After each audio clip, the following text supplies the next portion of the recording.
tu. Boleh cerita fizik, kimia, biologi, boleh lagi. Matematik tambahan, mengajar boleh lagi lah ni. Kalau nak ajar matematik tambahan. Cuma silibus masuk tak masuk, sama tak sama dengan dulunya. Itu yang kot. Ada sukatan baru ke lama ke. Lepas tu baru pergi ngaji agama. Oh ngaji, wa huma hum ya huma huna, fi'il madhi mudhari', fi'il amal wasdar tasrif, wa huwa hum fa'ala yafilu fa'ala wa fa'ilu wa zakama guru. Oh, tapi mai latih dengan tok guru. Itu kot hasal mah hasal lah. Macam itulah kot bahasa kalau bahasa Arab kan. Okey, siap. Cuma pergi duduk tempat betul. Duduk tempat tak betul tak jadi je. Tuan-tuan nak jadi doktor, duduk sekolah pondok, jadi doktor tak? Okey. Engineer masuk Mantap Tentera Diraja, boleh? Boleh. Boleh, dia mesti saluran yang betul lah. Tentu kot dalam bahasa kan. Masuk Mahat Hafiz, tu jadi mufasir, mufasiri pula saya sebut. Jadi doktor bedah, boleh? Boleh. Boleh. Masuk sekolah kebangsaan, jadi ustaz, boleh? Itu yang Masyitah marah tu. Ustaz jadian, kata dia, ustazah jadian. Oh, tiba-tiba jadi ustaz. Oh, tu dia marah tu. Nantok dia nak marah tu. Dia pun ustazah jadian juga. Lagi menjadi-jadi. Benda yang haram dengan halal. Tak pening itu. Lagi jadian teruk. So, ulas sikit tu. Sambil-sambil tu kita siku sambil-sambil tu kan. Baik. Jadi kalau mereka tak cerdik macam tu, macam mana dia nak boleh istilah iqna' ni? Qana'ah. Kita selalu dengar qana'ah. Qana'ah ni apa? Sampai dengar tu memada dan cukup. Jadi macam mana boleh nanti Rasul dia bila dia bercakap dia berhujah, orang yang mendengar tu cukup dan pada apa yang dia cakap. Bahkan sampai tak nak dengar, cukup lah Rasulullah. Okey lah, faham lah. Faham lah Rasulullah. Takkan boleh buat itu melainkan orang cerdik. Dia boleh datang dengan macam-macam pendekatan bahasa. Kau nak sudut mana? Aku boleh cakap bentuk macam ni, aku boleh cakap bentuk macam ni, aku boleh cakap cara macam ni, aku boleh cakap bahasa macam ni, aku boleh cakap bahasa macam ni dengan maksud yang sama. Terror buat bercakap, terror buat hujah. Tambah kalau saya punya tuan-tuan, kalau saya mengaji dulu, ngaji pelajaran-pelajaran yang support benda macam ni, ngaji balaghah. Usulub ma'ani macam mana, usulub bayan macam mana, usulub badai macam mana. Untuk ilmu ma'ani dia kalau sudut jumlah khabariyah macam mana. Yang ni tolabi tak tolabi. Untuk tolabi pula adakah di atas wajah apa? Istifham tapi makna amar. Amar dengan makna nahi. Tuan-tuan tak faham tu diam je lah. Pasal memang uslub tu kaya kan bahasa Arab. Kadang-kadang nak suruh orang berhenti, tapi bukan dengan kata berhenti lah. Tapi datang dengan uslub tanya. Fal antum muntahun? Apa tak mau berhenti ke? Maksudnya berhenti lah weh. Dah mengaji Arab ni bagus, tak mau mengaji Arab ke? Bukan suruh tuan-tuan jawab tu tau. Orang budak-budak naik pokok, naiklah tinggi-tinggi lagi. Tu macam-macam pendekatan bahasa. Cuma tengok level orang, cerdik ke, bodoh ke, budak-budak ke, orang tua ke, tak sama. Lain orang, lain cara bercakap. Kalau orang cerdik, kadang-kadang tak payah bercakap, isyarat je. Turun je. Kalau hak bodoh, bawa kayu kapak pokok, dia tak ada dia apa. Ye, tak ada dia apa. Hak tu jangan suruh dia naik lagi. Naik lagi. Dia naik lagi. Cukup dah apa? Tak boleh. Satu dia mesti matching. Kalau istilah balaghah dia panggil mesti mutabaqah hal dengan muqtadah hal. Ya, kalau saya nak sebut tuan-tuan, saya nak pergi syarah itu pasal bila mengaji, bila ilmu tu ada, dia akan tengok Rasul ni. Pasal ilmu tu pun kita belajar dalam bahasa Arab dia panggil ilmu balaghah. Balaghah tu daripada perkataan balaghah. Kita jumpa nanti bab tabligh. Rasulullah ni dia menyampai. Bila dia balaghah maksudnya ilmu penyampaian dia memang tak lawan kan? Tak lawan. Kita dengar PU pun dah tercengang lah kan. Saat menangis, saat gelak, saat bercakap, saat menyanyi. Itu pun rasa hebat tak kira. Rasulnya pula tu bukan berlakon. Itu berlakon je. Sambil nak dapat nombor. Bofi lah kot tu. Kadang-kadang dalam TV, kaca TV tengok. Atas pentas, hebat. Keluar pentas tengok macam mana? Cerai. Kita guna bahasa PU sahul kan. Tak faham sudah. Okey. Rasul macam mana? Itulah dia, itu peribadi dia. Depan orang macam tu, belakang orang macam tu. Tu tak ada khianat langsung dengan perintah Allah Taala. Itu menunjukkan cerdiknya dia. Jadi dia bukan berpura-pura depan orang bercakap macam ni, tapi itu dah dia. Zahir dan batin dia. Baik. Jadi wahadha yukhalifu man sabahum alladhi ursilu bihi. Hadha ini adami kaunihim futana'a. Ini kata tak cerdik, orang yang ghaflah tadi, tak boleh dirikan hujah, tak boleh nak berdebat untuk istilahnya memuashatikan orang yang duk bertengkar dengan dia. Ini keadaan macam ni, dia yukhalifu man sabahum, menyalahi pangkat mereka itu Rasul, ataupun mansab, mereka kata menyalahi tugas mereka itu Rasul.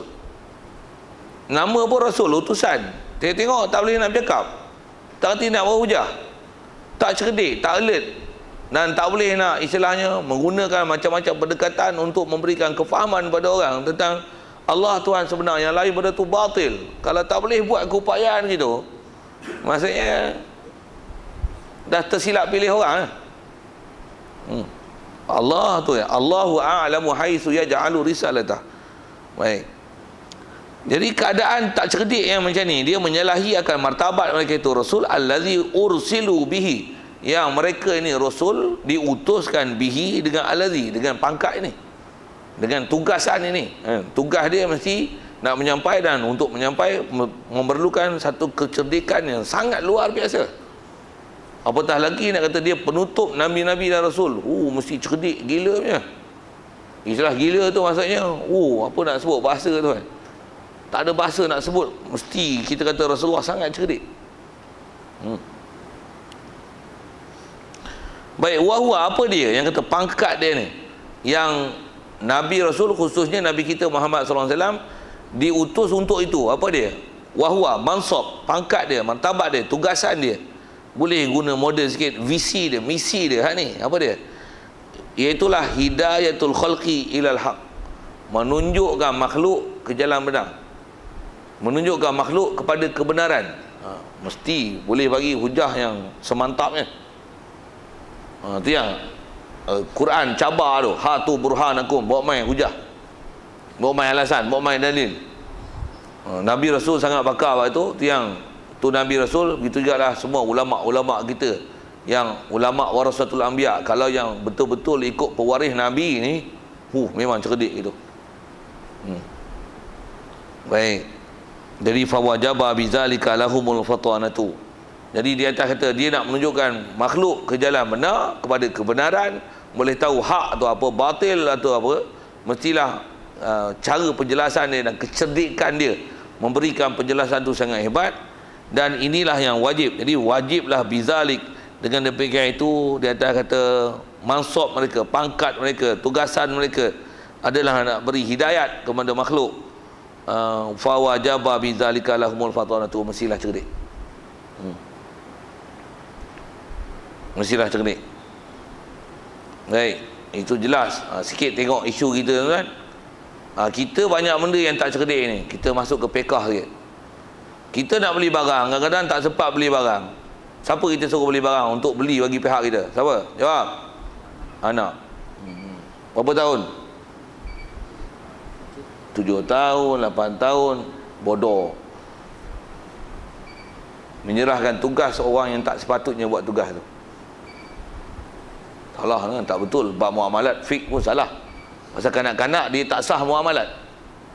Bahkan kalau kita bagi duit pun, kalau ikut kaedah fik macam musim raya tu, kita bagi duit raya kat budak-budak tu, salah tu kaedah bagi. Pasal budak-budak dia tak boleh terima dan memberi terima. Bagi faham elok. Pasal dia tak boleh terima dan memberi terima. Pasal nama pun kanak-kanak, dia belum mecek lagi. Balik pun belum, mecek apa? Balik pun belum. Bila balik, siapa akan uruskan urusan orang belum balik? Jawab. Wali dia lah. Jadi nak bagi duit bukan bagi kat budak, bagi kat bapa budak, bagi kat mak budak, bagi siapa yang urus harta dia. Bagi budak dia boleh mocon dia tu, yang mocon bersepah tu. Masalahnya bukan budak boleh mocon, bapak dia pun boleh mocon. Padahal bodoh dua-dua belah pihak. Tu yang jadi dia. Saya nak sebut apa kan? Saya nak sepak tan bodoh tu. Tan tak cerdik tu. Saja saya nak sepak sikit. Itu isu kita kan. Isu Rasul dah, iktikad Rasul tu cantik. Bila kita tak mengaji, tak faham lah. Bila kita mengaji, saya dulu kena sepak tu, kena ketuk kan tu, kelepuk kena. Baru kita cerdik. Tuan-tuan pun saya nak bagi cerdik tu saya kata tu. Sepatutnya mana boleh bagi kanak-kanak. Nak bagi pun sepatutnya kalau ada temu telefon, telefon senang. Okey. Ni ikan ada tak? Ikan apa? Ini. Buat ikan kayu putih 2 ekor. Tuan Noh ambil RM2 dah lah. Ada 3 orang yang nak makan nasi pun. Tu nak buat laksa katanya. Ini. Sagi dia hantar tokek kedai. Bukan suruh anak kita tulis surat. Kadang-kadang tak tulis surat pun, tak tulis pun kat kertas nota ke beli apa. Suruh anak. Ingat abang kata apa? Suruh apa dah? Sawi RM1, ikan setengah kilo. Sawi RM1, ikan setengah kilo. Lagi terbalik je lah. Sawi setengah kilo, ikan RM1. Main. Nampak kita tak cerdik tu. Dari sini kalau belajar bab muamalat, pergi tengok bab muamalat. Tak sah tu. Batil. Dia muamalah yang batil lah. Atas bahas ulama kita, ada ulama kita kata apa? Haram. Tak sah bagi duit pada kanak-kanak tu. Untuk dia pergi beli satu hal, lagi apa? Bagi duit air raya pun kalau ikut haram. Pasal apa? Pasal nak sebut ini, sedekah pahala tak? Tapi kalau letakkan pahala pada tempat yang tak betul, okey tak? Tuan-tuan boleh tak sedekah RM5 dekat kucing? Bagi makan tak apa? Bagi makan tak apa? Tapi bagi duit tak boleh. Budak kalau main raya bagi makan tak apa? Ketupat, bagi kuih, biskut, coklat, boleh bagi. Duit tak boleh. Macam kucing, lapar bagi duit boleh. Bagi duit boleh, terbaliklah sebut. Bahasa terbalik tu. Tak disengajakan. Bagi makan boleh, bagi ikan, kepak, kepala gaung dengan nasi boleh. Tapi bagi RM5 okey tak? Ambil RM5 ni kau beli lauk apa kau nak boleh. Bodoh. Macam itulah bodoh bagi kat kanak-kanak. The same martabat. Kebodohan yang sama. Cuma taklah nak kata binatang daripada kanak-kanak tu, tapi martabat dari si tak matang tu sama macam tu. Dia tak boleh diurus untuk bagi kat dia untuk dia urus urusan dia. Mana boleh? Kita tak cerdik yang mata tu. Satu kalau ikut hukum fiqah, saja ke fiqah sikit kan. Patutnya anak kita kalau kata sekolah pasti. Kalau kata tambah yang buka nursery ni. Saja pakai nursery ada ni. Macam mana? Boleh bagi budak-budak bancuh susu, bancuh susu boleh? Mana boleh? Orang yang mengasuh tu lah, aku bancuh. Aku yang tetapkan makan minum kau. Apa yang kau nak makan, apa yang kau nak minum, aku yang bagi. Air apa, masak tak masak, mendidih tak mendidih, berapa suhu dia, cek rasa tangan dulu. Sagi makan-makan melecor lidah, apa, mampu pula tercekik apa. Siapa? Mana boleh budak tu urus? Mesti orang pengasuh dia yang urus, bagi betul. Kalau kata duit, mana boleh bagi duit budak-budak beli-beli, mana boleh? 3 tahun, 4 tahun, 5 tahun, sampai bila? Sampai balik. Balik pun belum lagi. Balik pun satu syarat. Apa lagi? Cokodik. Fiqah kita macam tu kan? Pasal nak sebut khata' nak. Rasul macam ni, Allah Ta'ala bagi cerdik awal ke. Kita dah tua pun bodoh ke. Saja sepak ke kita tu. Kita itikad ke Rasul tu cantik, bagus. Kat kita tu kita tak sedar. Yang tu yang kita kena belajar. Dah belajar buat macam tu, dia kena belajar muamalat. Saya memang tak ngajar, banyak ngajar belah Kedah ni banyak ngajar akidah je. Ada ngajar muamalat satu tempat je. Itu pun tak ajar bukan muamalat, ngajar baca fiqh kan. Yang baca kitab fiqh, baca Fathul Qorib tu satu tempat je. Yang lain semua akidah tu kan. Saja nak usik-usik bab tu. Bab tu pula kita jarang belajar kan. Macam tu yang jadi tak tahu, macam pandai, rasa macam betul lah. Rupanya tak betul lagi. Salah lagi. Walaupun kadang-kadang ada sistem muamalat, saja ke muamalat sikit tu pasal nak sebut patonah. Bunyi betul dah ar-rahnu, baik ala samanil ajil, bunyi macam islamik lah. Bank pun islamik perbankan, Islamic banking. ada I belakang tu Islamik kan? Betul kan? Selalu ada PK tu ada I tu Islamik kan? Nak tahu apa yang Islamik kan? Insurans Islamik. Apa yang Islamik? Tuan-tuan pun tak tahu benda Islamik dari mana. Pasal apa? Sama-sama bodoh. Hak buat tu pun bodoh. Hak ambil pun bodoh. Satu dia tak boleh nak menilai apa dia atas Islamik. Kena tipu pun pasal bodoh. Tu yang bila timbul isu-isu amalat tak boleh nak selesai. Tak boleh nak selesai. Siapa? Tak tahu kayu ukur tak nak. Sikitlah saya usik-usik buat tu. Tuan-tuan nak tanya tu, tanya Habis ya. Tapi saya saja nak usik, nak sebut fatwa nah. Jadi saya nak sebut tu kita bicara ni Nabi Rasul. Begitu juga lah ustaz-ustaz, tok guru. Bayang tuan-tuan, siapa nak ngajak tok guru, nak jadi tok guru pondok, takkan dia bodoh dalam buat amalat. Mesti kitab semua dia selesai baca. Dia nak baca kitab tu bukan dia nak telaah tu baru dia ngajar tak. Semua dalam kepala dia. Dia dah faham siap lah. Orang tanya dia boleh jawab. Kok ada benda tak ingat 2-3 perkara, tapi asas yang sangat pokok itu semua dalam kepala dia. Nak tanya apa? Tanya. Nak tanya apa? Kau dah nak ngajak pondok kau dah. Kalau hari ni nak ngajak, sehari nak ngajak, duduk dalam kita telah tak jadi tu. Tu yang merepek dia, ceramah dia.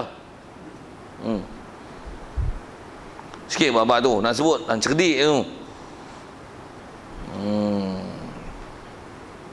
Baik, jadi wajib mesti kat Rasul cerdik. Wastahala alaihim didduha, dan mustahil atas mereka itu Rasul didduha, lawan bagi fatanah. Lawan bagi fatanah mustahil. Wahwa tu disebut sekali lagi perkataan tu al-ghaflatu, iaitulah lalai lali. Dah dapat keputusan itu wahwa matlub. Wahwa kembali kepada wajib fatanah wa istihalati ghaflah. Wajib yang cerdik dan mustahil lali ataupun lalai. Itu al-matlub, itulah yang dituntut dalam bab ni. Okey. Nisbah kita baca bab fatanah itulah. Wajib itikad fatanah yang kita sebut bahasa ter apa tadi, menunjukkan siap dah fatanah tu Allah Taala beri pada dia sejak pada kecil lagi. Apatah lagi sampai ke dewasa besar, dia sangat alert apa sekeliling dia, apatah lagi cara berhujah, sangat cerdik nisbah apa orang cakap dan bagaimana apa dia nak cakap, apa dia nak balas, sangat cerdik. Okey, nisbah baca macam tu dulu. Soal kalau ada sekitar tu dengan yang kita sambil-sambilkan tadi muamalat apa tu, kalau ada soal ada. Ya. Ya. Ya. Ayah datuk dia Nabi semua maksud. Jadi sampai kat Nabi tu kita tak orang tak boleh hujah kata Tuhan ini semua benda tak ada kan. Ya. Dua-duanya orang yang dia tanya pasal anak dengan isteri. Oh. Tapi ayat tu betul kan sikit. Datuk dia, bapa dia bukan maksum. Tak. Yang maksum Nabi Rasul. Datuk dia, ayah dia, datuk dia, bahasanya keturunan dia daripada dia ke atas. Allah Ta'ala memang pelihara keturunan, tak ada istilah keturunan zina, keturunan jahat-jahat, keturunan tak ketahuan. Tak. Dan tak ada keturunan ahli neraka, kita ada sebut dengan bahasa gitu kan. Jadi soalannya, bagaimana anak dan isteri? Anak isteri tak? Itu tak ada jaminan. Sebab anak isteri dia istilahnya benda mendatang. Dia bukan usul, istilah furu'. Pasal isteri, kalau nisbah isteri, dia boleh diambil, dibuang. Yang tu kot. Istilah ambil buang tu maksudnya yang elok ambil pakai, yang tak elok pisah lah. Anak pun kalau ada yang elok, elok, yang tidak pisah lah. Itu yang ke bawah. Tapi asal kalau nisbah Rasul, hak tu kalau tak betul, orang jadi hujah tau. Isteri, anak, kalau dah bagi hujah yang betul, dia tak mau ikut, itu salah engkau. Salah engkau, bukan salah Nabi Rasul lah. Jadi atas kata Nabi Rasul ada anak isteri mereka, ada yang tak ikut, mereka macam mana?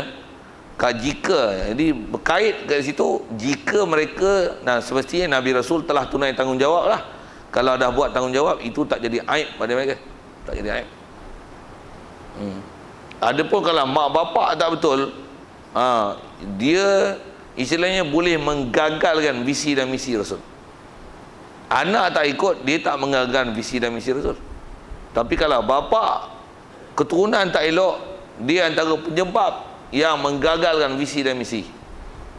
Orang boleh kata, lah mak bapak engkau pun kau tak boleh tolong, sibuk nak tolong kami. Out. Satu orang tak pelihara keturunan ni. Satu orang kata mak bapak Nabi masuk ahli neraka, salah besar tu. Selalu cakap tu Wahabi bubuh Wahabi tu label tu sama ada Wahabi betul ke tak Wahabi betul, siapa fahaman macam tu salah tu, ada salah ambil tu dalam bab akidah. Kalau ada hadis pun hadis yang telah dimanipulasikan syarahannya. Itu kot Isbah nak jawab tu. Jadi maksudnya anak isteri yang tak ikut sedangkan tanggungjawab telah dibuat, dia tak masalah. Tak maksudnya tak jadi aib yang menjatuhkan, mendown standardkan Nabi Rasul di atas tak menyampaikan risalah, tidak. Jadi yang tu tak dijadikan alasan untuk tak ikut. Ada. Saya jawab soalan lain. Ya. Ha? Okey.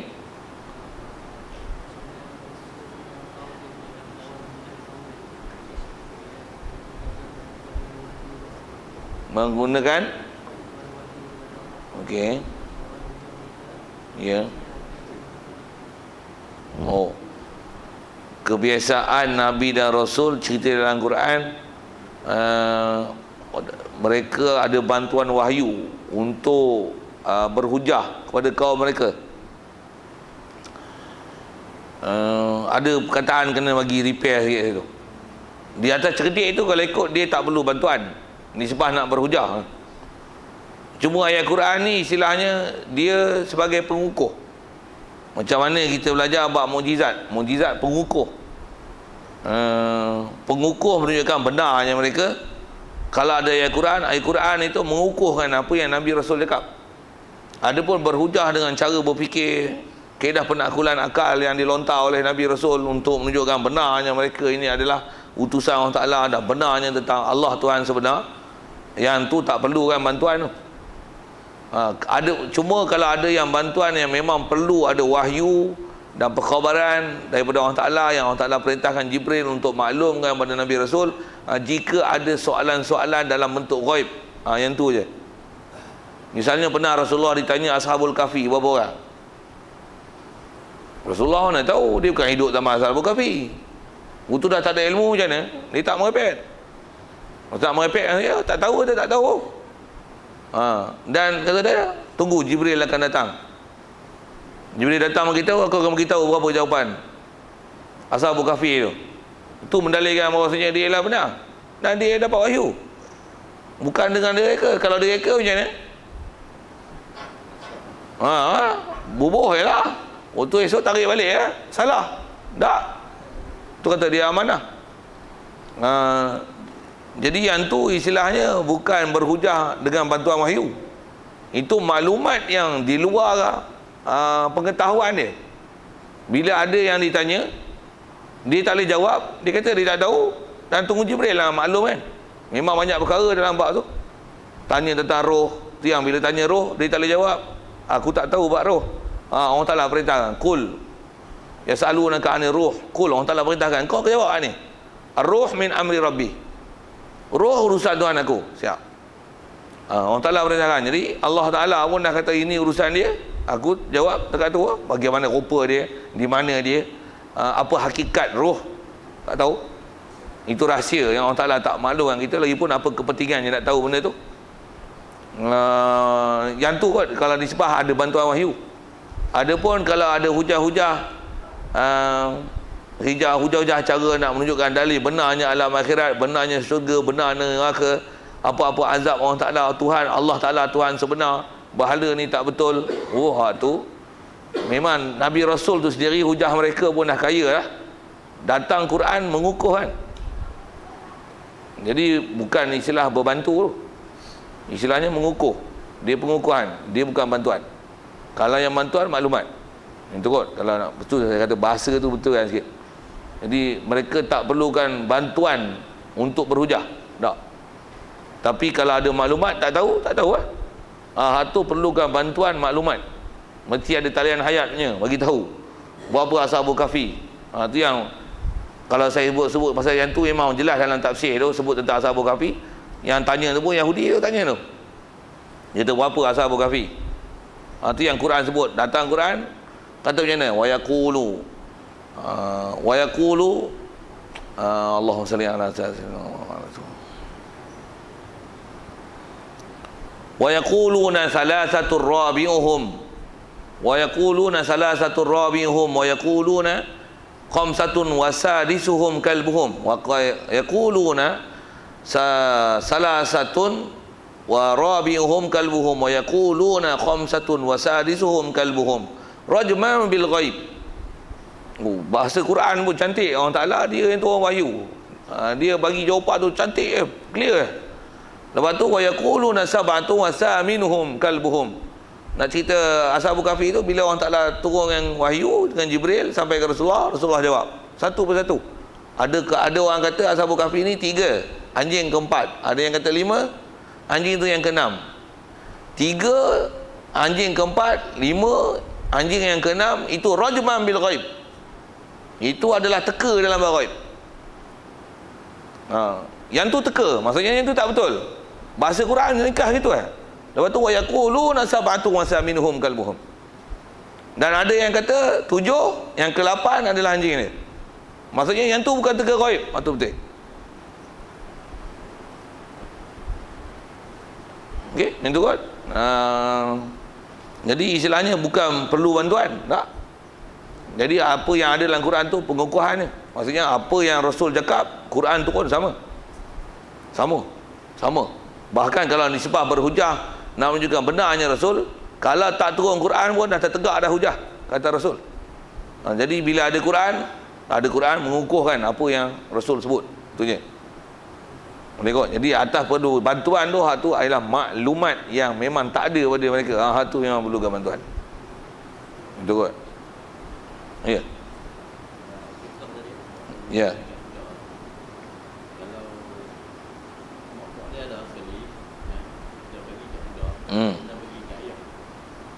Bagi kat budak atau bagi kat ayah depan bapak ada. Yang tu kod boleh. Tu pun kod lah. Ya. Kadang-kadang bapak tak mau ambil kan. Bagi kat anak suruh anak ambil, bagi kat abah kan. Bagi kat bapak tak mau duit kan. Kadang ada lah orang tolong, orang apa-apa. Ni berapa nak bagi ni? Tak payah apa lah. Oh, tak payah apa ni. Tak payahlah. Ada anak dia. Ambil ni, bagi abah. Jadi bagi abah tu abah punya tu, bukan anak dia. Sepatutnya tak payah bagi budak, bagi bapak.